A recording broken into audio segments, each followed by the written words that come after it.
Hello everyone and welcome back to another episode of the Brentford FC Weekly News, where I bring you all of your Brentford FC news for the week. In today's video we'll be looking at our amazing 5-star performance at the weekend from the Bees against Preston North End at Deepdale, and a short and quick message from me about the racist abuse suffered by Ivan Toney and Brian Mbeumo in the week. So without further ado, let's get straight into it.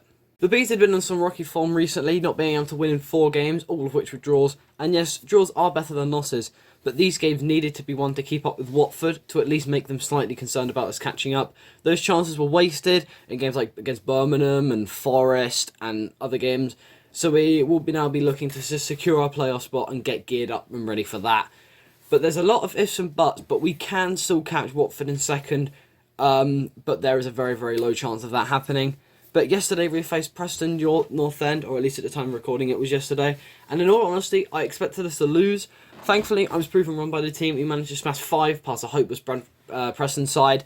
They did look fairly strong, and so did we. The players were working really hard for both sides, but in the end our players just outclassed them.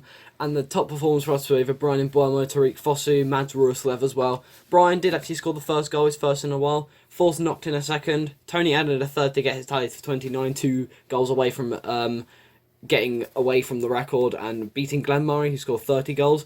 Canos scored the 4th just after coming on, and Marcondes got the last in the 90th minute. And there's only one negative I can take away from this game, and that's why didn't we play this formation sooner? With Dalsgaard and Rico Henry fit, this could really work for us early on in the season, or maybe even just before Rico Henry got injured. Brian and Fosu could be rotated around every few games to give them both play time, but still a change that should have been made after the second draw, I think, out of 4 in a row. As always though, Thomas Frank doesn't always change the system, or he does it a bit too late.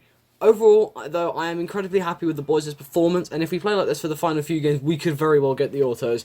If you're a Brentford or Preston fan, let me know your thoughts on the game down below in the comment section. I would love to hear your opinions as well. And now, just before I end this video, I'd like to give a short message on the abuse suffered by Ivan Toney and Brian Mbeumo in the week.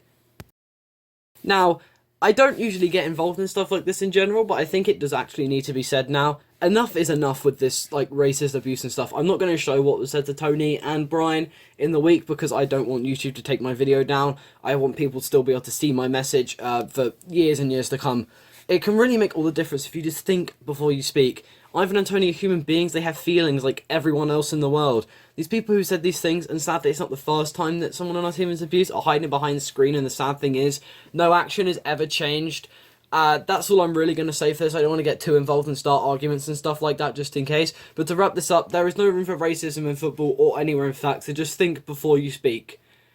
And that's all I've got for today's video. If you liked it, don't forget to like the video, subscribe, and also share with a friend. It would really mean a lot. Goodbye, everybody, goodbye, and have a good day.